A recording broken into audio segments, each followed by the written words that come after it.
Someone in your office mentions their retirement account at lunch, casually. The way people talk about weekend plans. They're on track, they say, and you nod and you say nothing, and you spend the rest of the afternoon doing the math in your head. The number you keep arriving at, the benchmark every financial article, every calculator, every retirement seminar has been pointing you toward, is $1 million, and you're not there. You might not get there, and for years you've been treating that gap as evidence of personal failure. What if the benchmark was wrong the whole time?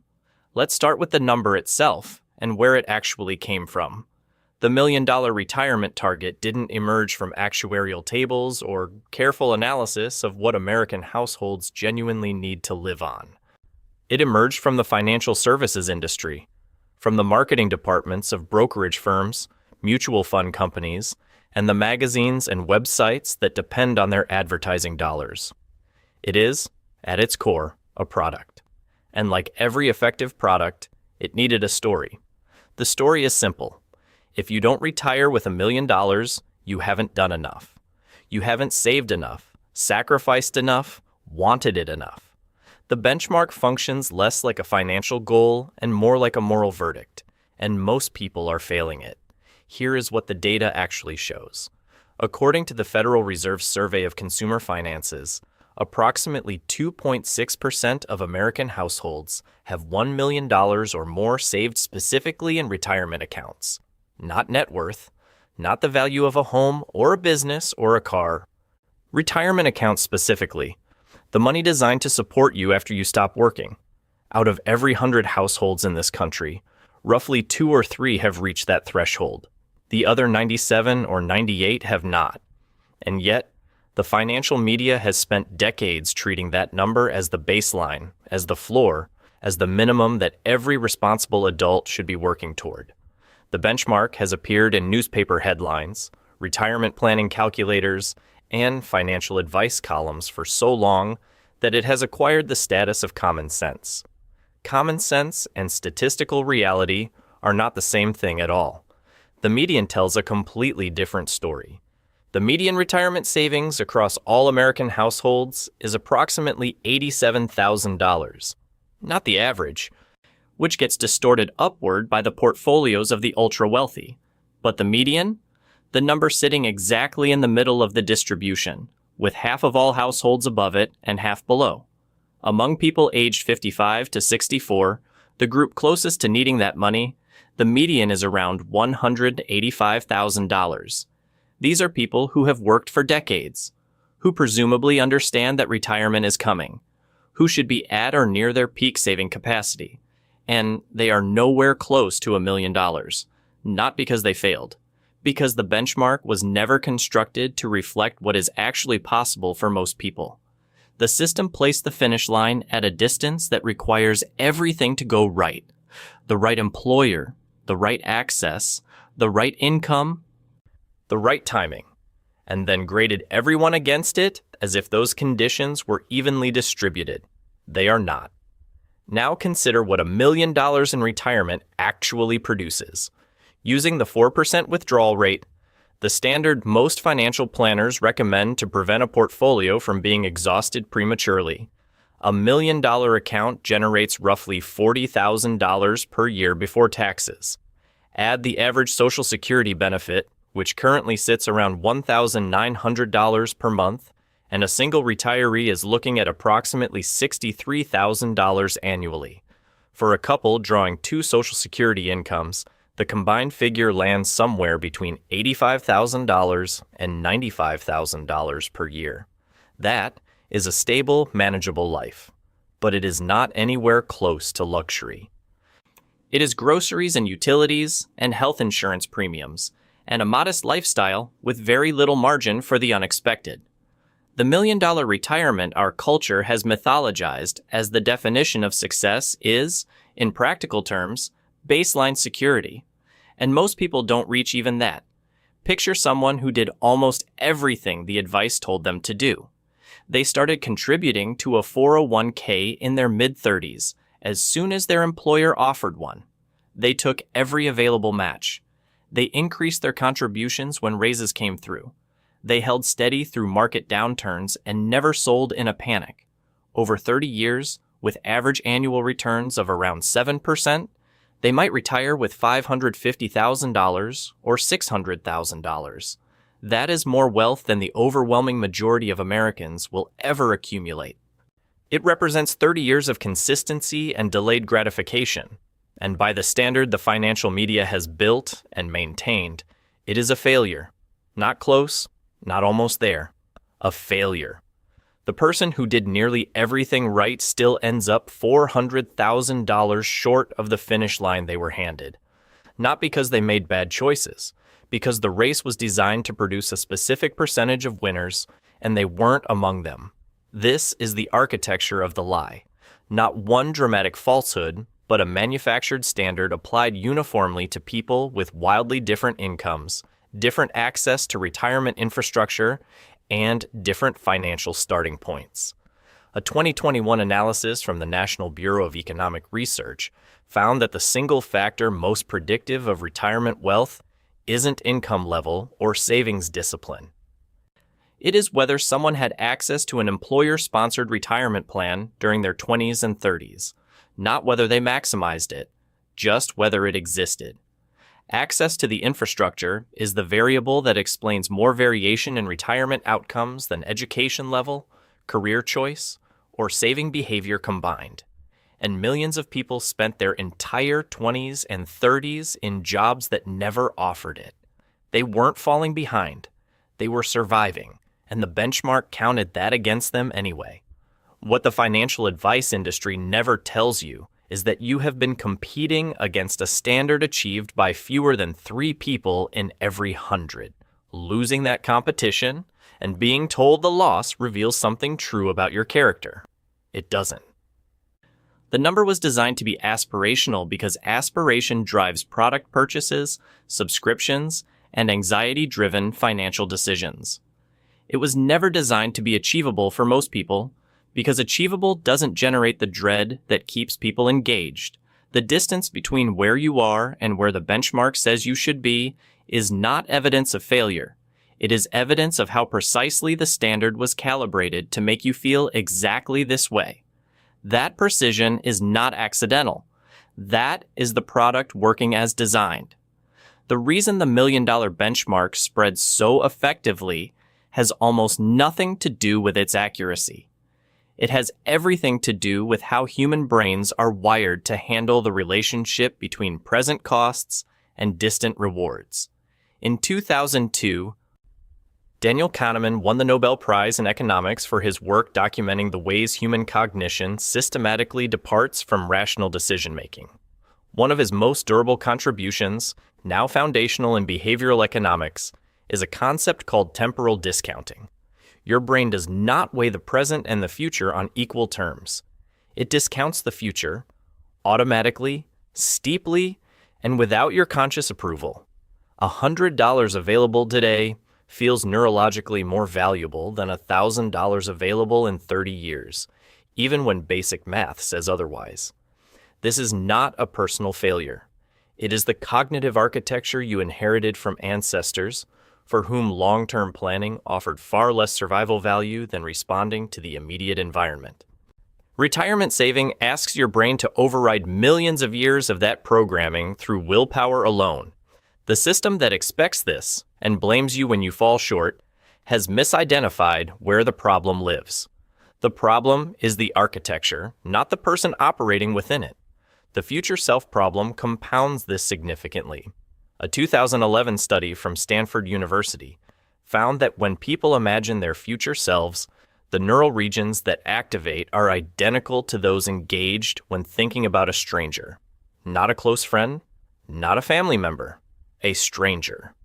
Your 65-year-old self does not register to your brain as you.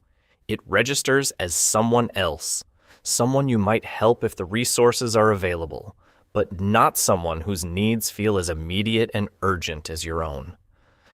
When you are deciding in real time whether to deposit money into a retirement account or cover a present expense, you are not choosing between your current self and your future self. You are choosing between yourself and a stranger. The stranger loses. Not because you are selfish or short-sighted, because the deck is neurologically stacked. This is why the standard prescription, just start earlier, save more, want it badly enough, fails so reliably. It treats a structural feature of human cognition as a character defect and offers motivation as the solution. Here is where the financial services industry enters the equation. A 2018 study from the University of Chicago's Booth School of Business found that financial shame, the specific feeling of failing at money, activates the same neural pathways as social rejection. Your brain processes the gap between your savings and the benchmark the same way it processes being excluded from your community. The pain is not metaphorical, it is neurologically real, and the financial services industry understands this mechanism precisely. Anxiety drives engagement, shame drives product purchases. The person who feels chronically behind on retirement is a highly motivated consumer of financial planning software, managed investment accounts, books, courses, and subscriptions offering the system that will finally make them whole. The benchmark doesn't merely reflect an industry standard, it generates one. The further most people fall short of $1 million, the more products are created to address that shortfall, and the more advertising revenue flows toward the platforms, keeping the benchmark prominent and the shame active. Your sense of inadequacy is, in a specific economic sense, the inventory. Present bias compounds all of this in ways that financial advice columns rarely acknowledge. When 37% of American adults cannot absorb a $400 emergency without borrowing or selling something, a figure the Federal Reserve has documented consistently across multiple survey cycles, the decision not to maximize retirement contributions is not irresponsible. It is rational. It is the correct prioritization of immediate survival over abstract future benefit. Brains operating in genuine scarcity do not allocate cognitive resources to 30-year planning. They allocate to making it through the week. The advice column that tells a person in that position to automate their savings and cut discretionary spending is not offering practical guidance. It is performing indifference to material reality while calling it wisdom. When that advice fails, as it reliably does for people without budgetary slack to implement it, the failure gets attributed to discipline rather than circumstance. The benchmark moves on. The person stays behind. The psychological cost of this accumulates invisibly. It shows up in the conversations you redirect when retirement savings come up, because you don't want to say what you actually have. It shows up in the account portal you haven't opened in 18 months, because the number feels worse than not knowing. It shows up at 3 a.m. when you're running the math again and it still doesn't resolve into anything stable. A 2020 study from the American Psychological Association identified financial stress as the leading source of anxiety among American adults, ranking above both health concerns and relationship difficulties. Retirement anxiety specifically, the fear of outliving your money, of losing independence, of becoming a burden, creates a persistent background dread that affects sleep, physical health, and daily decision-making in ways that compound quietly over years. You are not simply behind on a number. You are carrying the psychological weight of that gap every day, in ways that are invisible to the benchmark and irrelevant to the industry profiting from it. Behavioral economists have a name for what happens when the distance between where you are and where you're supposed to be begins to feel genuinely impossible to close. They call it learned helplessness. When sustained effort repeatedly fails to produce meaningful progress toward a goal, the brain stops initiating effort, not out of laziness or indifference, out of a neurologically sound conclusion that the energy cost of trying exceeds the expected return. This is the cruelest feature of the $1 million benchmark as a motivational device. For most people, the gap it creates doesn't motivate, it immobilizes, and a person who has stopped checking their balance, stopped contributing, stopped opening the statements. That person is not lazy. They are protecting themselves. Here is the paradox the financial industry never publicizes. The people who actually reach $1 million in retirement savings often don't feel secure either. A survey conducted by Charles Schwab found that individuals holding between $1 million and $5 million in investable assets reported feeling only marginally more financially confident than people holding between $250,000 and $500,000. The goalpost moves. It moves because the brain is remarkably adaptive at establishing new baselines. What once felt like an unimaginable level of security feels, once achieved, merely adequate. There is always a new threshold that promises to deliver the sense of enough. Behavioral economists call this hedonic adaptation. And it means the million-dollar benchmark fails even the people who hit it.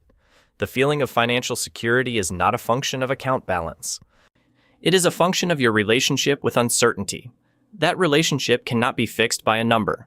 It has to be built another way. What retirement security actually requires, in practical terms, is enough income to cover your real expenses without depleting your savings faster than they can recover. Not a universal benchmark. Your specific expenses in your specific context, in the place you actually intend to live. A paid-off home changes the calculation dramatically. A lower cost of living region changes it further. Social Security, even at modest levels, provides a guaranteed income floor that a portfolio alone cannot replicate. $500,000 in savings combined with Social Security income and a housing situation that doesn't require a large monthly payment produces a genuinely stable retirement for most people in most parts of this country. This is not settling. This is the math the industry obscures because it reduces the urgency that drives product purchases. Your retirement is not a race toward an abstract number. It is a logistics problem with your specific variables. The generic benchmark is noise. So here is what this actually means, stated plainly. First, if you don't have $1 million saved for retirement, you are not an outlier. You are in the 97% majority that the financial advice ecosystem has spent decades ignoring in favor of a standard almost nobody meets. The shame you've been carrying is not a proportionate response to reality. It is a proportionate response to a manufactured standard designed to make you feel inadequate enough to stay engaged with the industry offering the solution. Second, the system failed most people long before their savings behavior did. Access to employer-sponsored plans in your 20s, income with room to save, an absence of major financial emergencies, these are the structural variables that determine retirement outcomes far more than discipline or intention. You were not on a level playing field and then played it poorly. You were on an uneven field and told the slope was in your imagination. Third, your brain is not broken for finding retirement saving difficult. Temporal discounting, present bias, learned helplessness, these are not character flaws. They are the predictable output of cognitive architecture meeting a system that was never designed with that architecture in mind. What you can actually do is this: save something. Anything. $50 a month matters less for the dollars than for what the habit establishes. A relationship with your future that isn't purely defined by avoidance and dread. Automate it if you can, so the decision happens once instead of every month. Take an employer match if one exists, because that is the one financial instrument in this entire landscape that reliably works in your favor without conditions. Increase contributions when income increases, even modestly, and then let go of the gap between your number and the benchmark.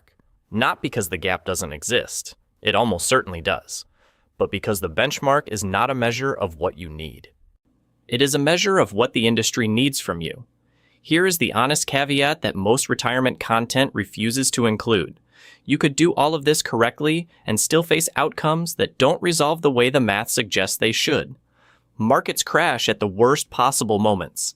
Health crises erase savings that took decades to build. Caregiving responsibilities pull people out of the workforce at exactly the years when compounding would have done the most work.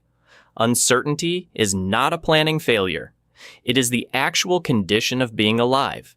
The future cannot be secured by any number with complete reliability.